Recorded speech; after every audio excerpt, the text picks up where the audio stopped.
Bienvenue sur Malaika, le magazine de la femme africaine et chrétienne. Aujourd'hui, nous allons parler d'un sujet hautement controversé qui fait vraiment couler beaucoup d'encre et qui, je suis sûre, va vous intéresser, mesdames, et peut-être aussi, messieurs. Alors, installez-vous confortablement et je vous dis à tout de suite. Donc voilà, vous avez pu découvrir le thème d'aujourd'hui et le thème, c'est effectivement femmes et ministère. Nous allons essayer de définir c'est quoi le ministère, quelle est la place de la femme dans ce ministère, est-ce que les femmes ont un ministère? On a beaucoup de questions par rapport à ce sujet, on va essayer de répondre avec Mama Audrey justement. Oui, Mama effectivement, Nadège, un sujet très chaud, mais on va tâcher avec l'aide du Seigneur de pouvoir emmener de la lumière là-dessus. Exactement, parce que réellement il y a débat, hein, c'est houleux par rapport à la place de la femme. Je ne crois pas que beaucoup de gens osent en parler, surtout sur un plateau télé. Tout à fait. Mais on va s'attaquer avec courage à ce sujet et qui, je suis sûre, va aider nos sœurs. Amen. Et tous ceux qui vont nous écouter. Tout à fait. Et bien sûr, nous avons Mama Janine, bien sûr, qui nous rejoint depuis Kinshasa. Absolument, Nadège. Qui a fait le déplacement pour nous. Merci en tout cas d'être là. Avec plaisir. Et bien sûr, Magali, pour ce sujet-là, ça va être le fight. Écoute, du contexte, comme d'habitude. Et je vais essayer d'être gentille. Voilà. Voilà, pour un sujet difficile, voilà, c'est bon. Voilà, exactement. C'est parfait. Donc justement, comme on se disait, femmes et ministère, un sujet qui passionne, un sujet aussi où il n'y a pas beaucoup d'enseignement, de clarté, parfois même dans les églises, il y a des fois du flou par rapport à la fonction de la femme, la fonction de l'homme. On va bien sûr éviter le débat entre l'homme et la femme, les féministes contre les machistes, mais on va essayer de répondre en fonction de la lumière de la parole de Dieu. Mais avant de rentrer dans ce détail, nous allons passer à la rubrique de Mag. Donc voilà, justement, Magali, tu nous disais qu'il n'y aura pas vraiment de fight, ça va être soft là aujourd'hui. Écoute, d'abord du contexte, parce que vous savez que moi je ne suis pas très courageuse, je suis un petit peu peureuse, donc je vais juste me contenter dans cette rubrique aujourd'hui de jeter un petit peu de l'huile sur le feu. Voilà, et c'est nous après Maman Audrey se dépatouiller ça. Voilà, en bonne solidarité féminine. Débrouillez-vous après. Alors c'est vrai que le sujet des femmes et prédicatrices, c'est peut-être celui qui fait l'objet des débats les plus virulents, les plus passionnés dans l'Église aujourd'hui, et ça c'est vraiment dans toutes les branches du christianisme, que ce soit de l'Église traditionnelle au pentecôtisme, vraiment tous ces mouvements sont confrontés à cette question épineuse du rôle de la femme dans les églises, du ministère des femmes dans l'église. Alors la définition sommaire que j'ai trouvée pour le ministère, en fait, dans le christianisme, c'est le service qu'un croyant ou une croyante accomplit selon un appel particulier de Dieu. Donc le Seigneur appelle de manière particulière chacun d'entre nous, certains dans le ministère, d'autres pas, mais on va voir un petit peu comment c'est défini dans la parole de Dieu et dans les différentes recherches que j'ai faites. Donc comme tu as dit, Nadège, c'est vraiment très important pour nous de ne pas rentrer dans une perspective de guerre des sexes, etc. Parce que déjà, dans cette émission de Malaika, les hommes en prennent déjà beaucoup pour leur grade. On va les épargner un petit peu. Pour une fois. Alors le mot ministre, il faut savoir, cher Nadège, qu'il est utilisé comme synonyme de diacre ou de serviteur dans la parole de Dieu. Quand on parle de ministre, c'est diacre, serviteur, ça vient du grec ancien en fait, et c'est utilisé dans le Nouveau Testament pour qualifier donc celui qui sert le Seigneur. Ça peut être à la fois masculin et féminin, évidemment. Bien sûr. Et par contre, dans l'Épître aux Éphésiens, au chapitre 4, verset 11, que tu connais, j'imagine, Paul nous parle des 5 ministères qu'on connaît aussi, donc l'apôtre, le prophète, l'évangéliste, le pasteur et l'enseignant. Alors, quel est le problème dans tout ça? En fait, le problème se pose quand on se pose la question suivante: quel rôle les femmes peuvent-elles exercer dans le ministère? Alors, cette question, elle reçoit habituellement, Mama Audrey, 2 réponses. La première, c'est que les femmes peuvent pratiquer pleinement le ministère dans l'Église, que tous les rôles leur sont ouverts, permis, y compris la prédication et l'enseignement, et aussi tous les rôles de leadership. Ça, c'est le premier courant de pensée. Oui. Le deuxième, c'est que les femmes ne peuvent avoir qu'un ministère limité. Donc, dans la plupart des cas, ça signifie que le ministère de la prédication, tout ce qui est rôle d'ancien et de leadership, n'est pas ouvert à la femme. Alors, pour rentrer un petit peu dans les détails, les partisans du ministère complet, ce sont ceux qui disent que les femmes devraient avoir le droit de servir de la même manière que les hommes, pour être prédicateurs, pour être anciens, pour être prophètes, etc. Et le verset qu'on cite le plus souvent pour étayer cette thèse, c'est celui qu'on trouve dans Galates 3, verset 26, où il est dit « Car vous êtes tous fils de Dieu par la foi en Jésus-Christ, vous tous qui avez été baptisés en Christ, vous avez revêtu Christ. Il n'y a plus ni juif ni grec, il n'y a plus ni esclave ni libre, et surtout, il n'y a plus ni homme ni femme. » Donc, de ce fait, ce verset peut justifier que, de toute façon, s'il n'y a plus d'hommes, il n'y a plus de femmes, eh bien, on est tous pareils. On est tous pareils et on peut tous faire la même chose. De toute façon. Donc ça, c'est les premiers courants de pensée, le ministère complet. Et ensuite, vous avez les partisans du ministère limité. Donc ça, c'est là la position la plus traditionnelle, si vous voulez. Et elle dit que seuls des hommes peuvent être nommés anciens pasteurs. Pourquoi ? Parce que l'homme est le chef de la femme. C'est ce que dit la parole de Dieu, ce n'est pas moi. On va pas t'attaquer non, tout de suite. Des précautions, je me couvre avec la parole de Dieu, tu vois. Il y a également écrit 1 Timothée 2, verset 11, verset 12, que la femme s'instruise paisiblement dans une entière soumission. Je ne lui permets pas d'enseigner et de dominer sur l'homme, mais je lui demande de garder une attitude paisible. Ce sont les paroles de l'apôtre Paul, je précise. Donc voilà un petit peu ces deux courants de pensée qui s'opposent. Maman Audrey, maintenant que j'ai jeté tout ça, les hostilités, eh bien on va voir un petit peu. Alors pour finir, il faut savoir quand même qu'en termes de mission, où en absence d'hommes, eh bien, il y a beaucoup de femmes qui ont été responsables d'une église entière, parce qu'il n'y avait pas d'hommes, et elles ont pris cette place pour pouvoir répandre l'évangile. Donc... Bon, voilà Magali. Magali, bravo. Mais justement, j'aimerais poser la question, Maman Janine, comment est vécu ce débat localement à Kinshasa ? Alors à Kinshasa, il y a une acceptance du ministère de la femme en règle générale. Bien sûr, on va avoir les personnes qui vont prôner que non, la femme n'a pas le droit de prêcher ni de prendre autorité dans une église. Mais la grande tendance que moi j'ai trouvée sur place, c'est des femmes qui considèrent que voilà, une femme peut exercer un ministère, et elle s'appuie bien entendu sur la parole de Dieu, sur différents versets qui disent notamment que on a trouvé en Israël une juge dans l'Ancien Testament, Déborah. Il y a aussi un autre passage qui dit que les messagères de la bonne nouvelle se levèrent comme une armée. Donc c'était des messagères de la bonne nouvelle. Donc ça prétend. L'évangile. Voilà, et surtout le passage qui vraiment conforte les femmes dans cette position, c'est celui de Marie de Magdala, qui a été la première à témoigner. De la résurrection de Jésus. Voilà, et ça, c'est là-dessus qu'elles se tiennent bien souvent pour dire que la femme, elle peut exercer et puis, il y a aussi l'exemple de la prophétesse qui était là au temps de Jésus quand il était bébé, dans le temple, Anne, exactement. Tout à fait. Ce sont des versets qui sont utilisés en exemple. Pour justifier justement le fait que la femme peut exercer un ministère. Justement, Maman Audrey, on a entendu tout ça, mais qu'est-ce que la parole de Dieu dit ? Parce qu'il y a plusieurs versets qui sont de la parole de Dieu. Justement, comment comprendre la place de la femme, le ministère ? Est-ce qu'une femme a un ministère, Maman Audrey ? Bon, je crois qu'il faut prendre un peu les choses différemment. Par exemple, les versets que Maman Janine a cités, la plupart viennent de l'Ancien Testament. L'Ancien Testament était une alliance entre Dieu et le peuple juif. C'était une époque qui n'a absolument rien à voir avec le Nouveau Testament, qui est la construction de l'Église de Jésus par Jésus lui-même. D'accord. Donc ça, il faut que ce soit clair. Donc que ce soit Déborah, que ce soit Esther, que ce soit Naomi, peu importe ce qu'on peut trouver, on ne peut pas venir transposer cela dans l'Église du Nouveau Testament. D'accord. Alors, quand on regarde au Nouveau Testament, nous voyons pour commencer, dans le livre des Actes, quand Judas s'est pendu. Oui, tout à fait. Et qu'au début de l'Église des Actes, du commencement de l'Église, nous voyons que l'apôtre Pierre réunit les 11 apôtres et il leur dit quelque chose de très précis. Il leur dit, selon les Écritures, il faut donc... Il parle de celui qui s'est pendu, l'homme de la perdition et tout le reste. Et il dit, il faut donc que parmi ceux qui nous ont accompagnés tout le temps que le Seigneur a vécu avec nous. Alors, qui a accompagné Jésus tout le temps que le Seigneur était là? Des femmes, oui. Autant que des hommes. Et parfois, peut-être, des femmes étaient plus fidèles. C'est ça. Elles étaient plus souvent là. Oui. Pourtant, il continue, il dit qu'il y ait un qui nous soit associé comme témoin de sa résurrection. Et pas une. Pas une. Donc, au départ, du reste, du temps de Jésus, il y avait quand même pas mal de femmes. Mais oui. Mais quand Jésus a choisi 12 apôtres, pourquoi est-ce qu'il n'aurait pas choisi 6 femmes et 6 hommes? Oui, pour faire moitié-moitié, égalité parfaite. La parité. Voilà. La parité, c'est ça. Pourquoi il n'aurait pas choisi 8 et 4 Voilà, par exemple. Ou 10 et 2 Oui. Mais au moins une.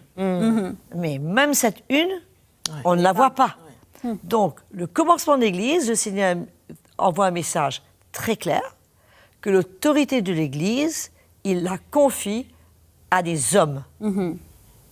Qu'est-ce que ça représente justement, le fait que les ministères représentent l'autorité de l'Église? Est-ce que c'est un don, c'est une capacité? Qu'est-ce que c'est réellement? C'est une onction et en même temps c'est une responsabilité, puisque le Seigneur, on ne construit pas l'Église du Seigneur comme on veut. Ce n'est pas un club.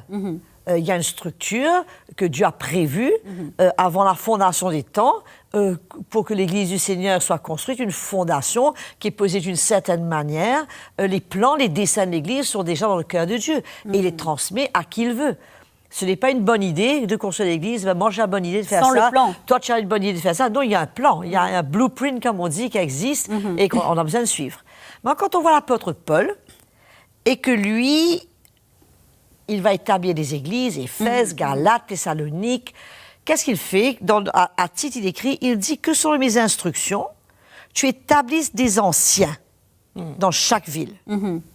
Encore une fois, peut-être, on peut se dire, OK, il aurait pu dire les anciens, mais le mot ancien peut-être peut comprendre les deux. Voilà. Mais le Seigneur n'est pas confus.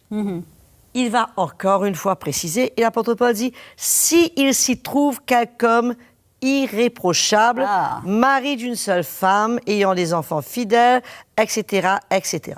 Et il ajoute, car il faut que l'évêque soit irréprochable.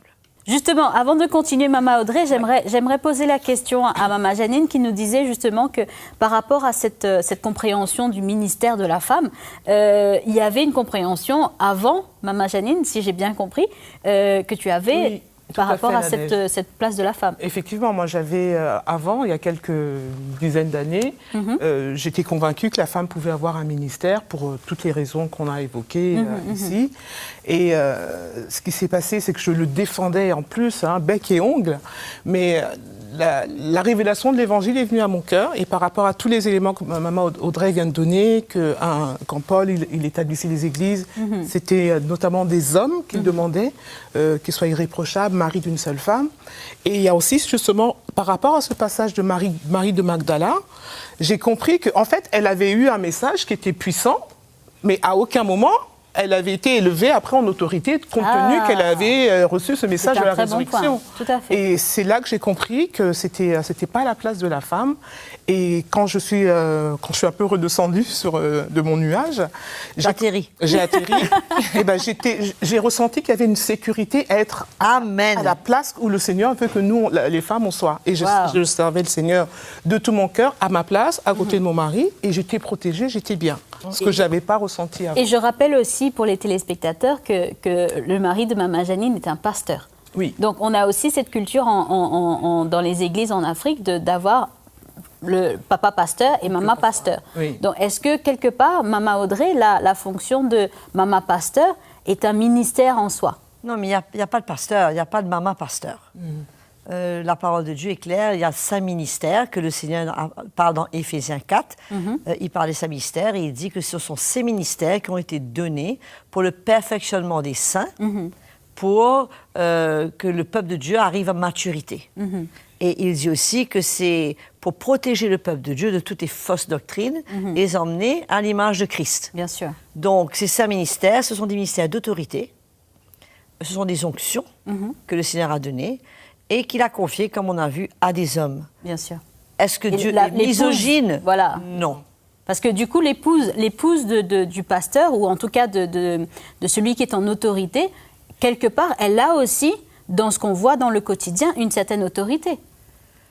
Une certaine autorité, oui, puisque c'est très intéressant ce que tu dis, puisque comme le centurion il a dit, je suis en autorité, je suis aussi sous autorité. Quand quelqu'un me dit fais, je fais, mais quand je dis à quelqu'un fais, il fait. La femme a une autorité déléguée. Parce qu'elle est sous l'autorité de son mari, et ça lui donne une autorité, autant que ça lui donne une autorité chez ses enfants. Bien sûr. Ça lui donne une certaine autorité, mais déléguée. C'est très différent. C'est-à-dire d'exécuter des choses qui lui sont confiées, des responsabilités qui lui sont données, mais sans pour autant prendre de l'autorité. Voilà, c'est ce que j'allais dire, parce que où est la limite ensuite? sur qui elle prend l'autorité, cette autorité déléguée? Encore une fois, dans la famille, c'est pas une autorité. Bien sûr que la maman a une autorité chez ses enfants.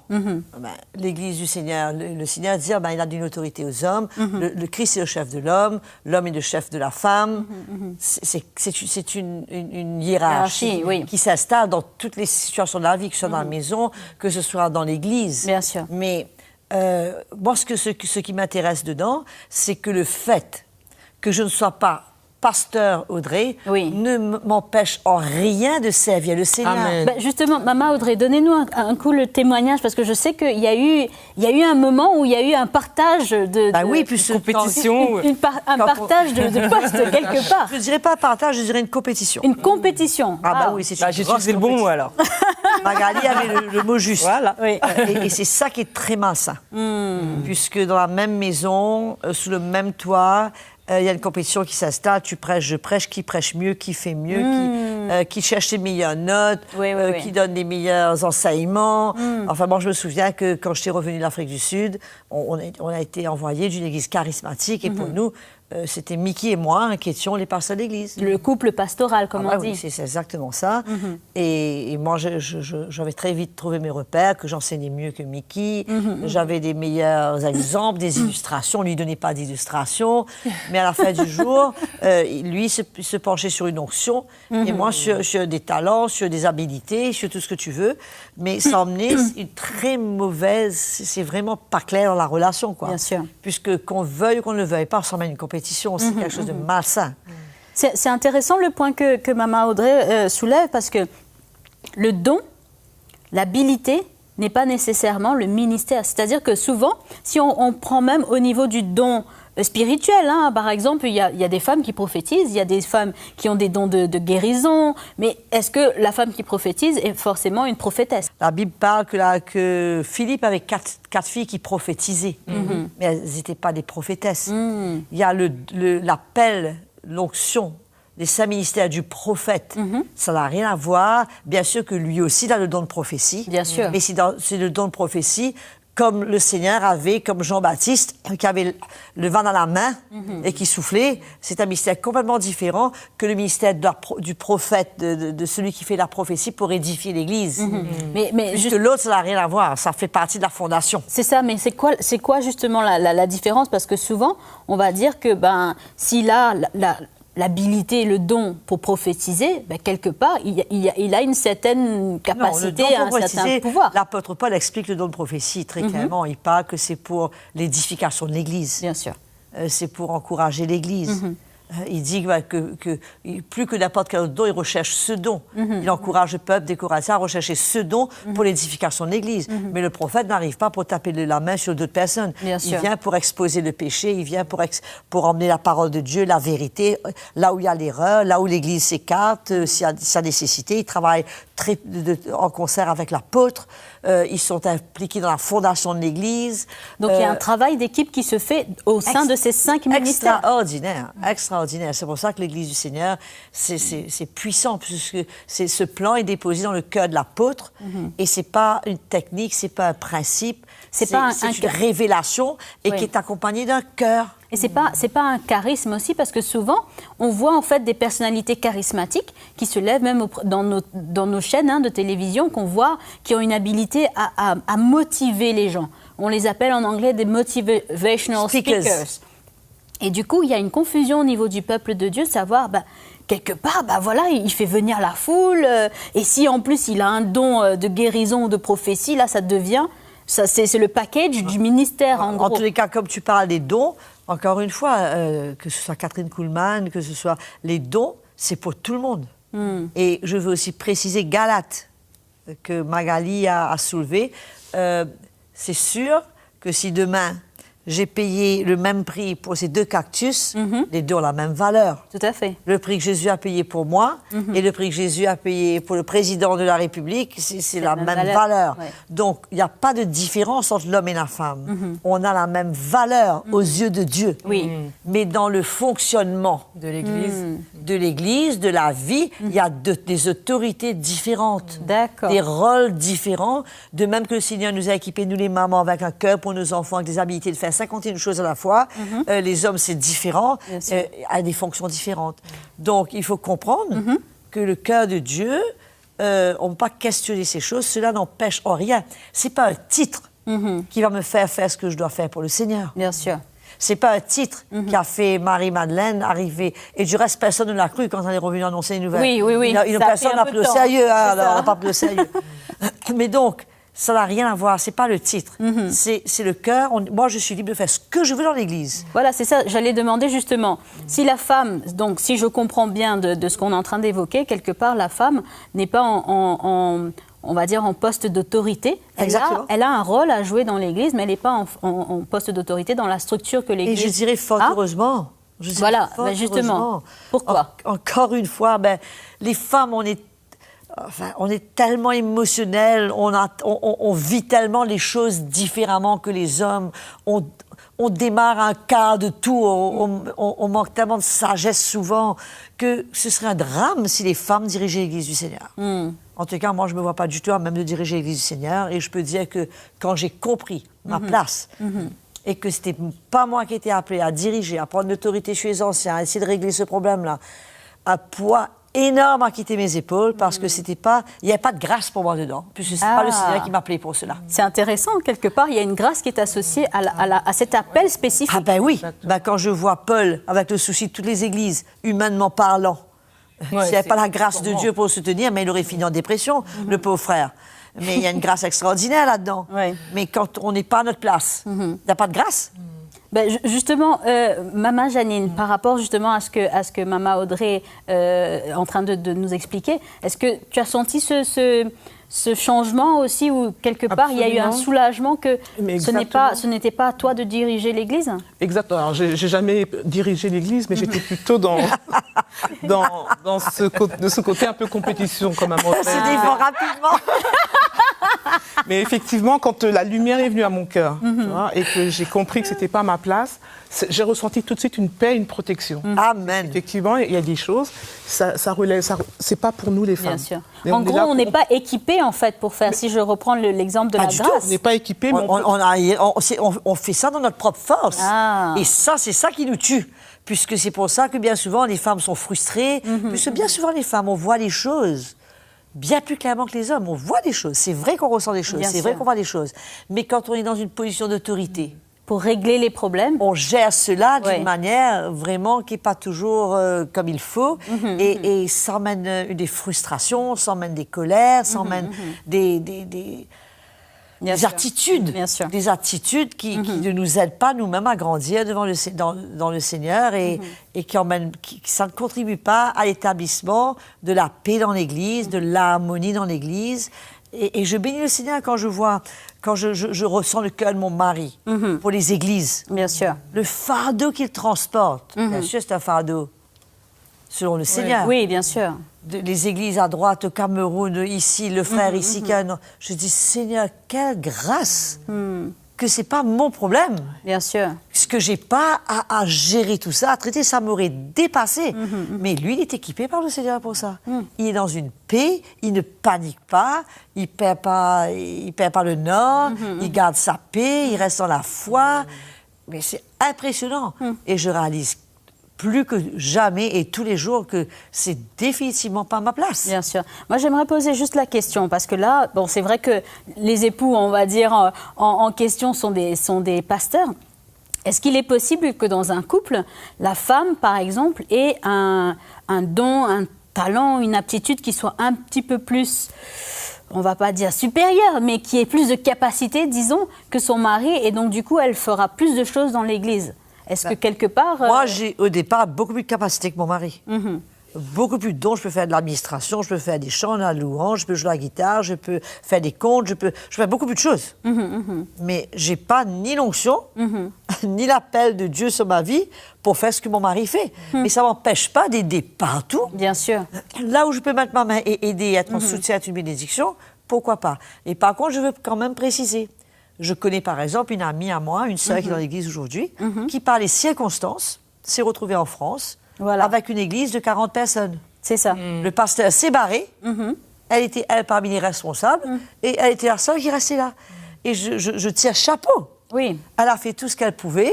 Et dans le moment voulu, le Seigneur l'a mis sur notre route et on l'a aidée. Voilà. Et aujourd'hui, l'Église est où elle est. Et elle sert avec le Seigneur, avec son mari ici, elle a trouvé sa place. Et je connais beaucoup de sœurs qui ont aidé à commencer des églises. Qui ont été... Ça ne fait pas d'elles pour autant des apôtres. Exactement. Elles ont aidé avec un cœur. Elles ont fait des réunions dans leur maison. Notre église à Paris a commencé dans une maison d'une sœur. Et que dire donc justement? Et dont le mari n'était même pas sauvé. En plus. Elle a ouvert sa maison, a commencé les réunions. Et ces réunions qui étaient des réunions de cellules ont terminé. Et c'est devenu l'église de Paris aujourd'hui, pas dans la maison bien sûr. Mais ça a été le début. Que dire justement à nos sœurs qui sont en train de regarder l'émission, qui peut-être sont dans le même cas de figure, où elles ont réussi à rassembler, elles ont, on va dire, un certain nombre de personnes qui les suivent. Que dire si elles sentent que, quelque part, elles sont en charge de ce groupe-là? Que faire maintenant, puisqu'elles ont, Moi, je les encourage été en charge chercher de l'aide. Je les encourage à chercher de l'aide, puisque c'est une grosse responsabilité de faire quelque chose que le Seigneur ne nous appelle pas à faire, et d'avoir la responsabilité des âmes, du troupeau du Seigneur. C'est pas la responsabilité de vendre des boissons gazeuses. C'est quand même des âmes, c'est des vies. Des âmes, des vies. Et des vies que le Seigneur veut construire. Donc moi, je veux encourager ces femmes, et surtout de ne pas se sentir menacées, de ne pas se sentir qu'on les attaque. On les diminue. Pas du tout, parce que moi-même, j'étais dans le cas. Et personne ne m'a forcé. J'ai compris dans mon cœur que ce n'était pas ma place et que c'était malsain. J'ai compris dans mon cœur que c'était comment le Seigneur m'a appelé à soutenir mon mari. Déjà, c'est énorme. Oui. À m'adapter, à prendre ma place près de mes enfants, dans l'église, près des sœurs, là où je peux aider, où il y a tellement à faire. On n'a pas besoin d'un titre. Marie-Madeleine n'a pas besoin d'un titre pour aller être là, pour être la première avec qui Jésus a parlé après sa résurrection. Exactement. Maman Audrey, on aurait pu continuer encore, et c'est tellement riche d'entendre en tout cas ce témoignage. Je suis sûre que les sœurs seront bénies. Malheureusement, le temps nous est compté et on va devoir passer au mot de la fin. Je vais encourager ces sœurs d'Adège à ne pas se sentir attaquées, puisqu'on n'attaque personne, le Seigneur n'attaque personne, mais à rechercher le Saint-Esprit, leur place dans l'Église, où elles trouveront du bonheur, de l'épanouissement, sans avoir à porter un fardeau que le Seigneur ne les appelle pas à porter. Et c'était super, et j'espère qu'elles ont été encouragées et bénies. Écrivez-nous, posez-nous vos questions. Si on peut vous aider davantage, ce sera de tout cœur. Amen. Merci en tout cas, merci Maman Audrey, merci Maman Janine, et bien sûr merci Magali. Et nous vous remercions toutes celles qui sont fidèles au poste, qui nous suivent vraiment et qui nous envoient des messages d'encouragement. Nous sommes vraiment bénis d'entendre vos cœurs, et aussi de savoir que vous continuez à attendre les prochaines émissions. Donc nous vous remercions pour tout le soutien, et nous vous disons à très très bientôt.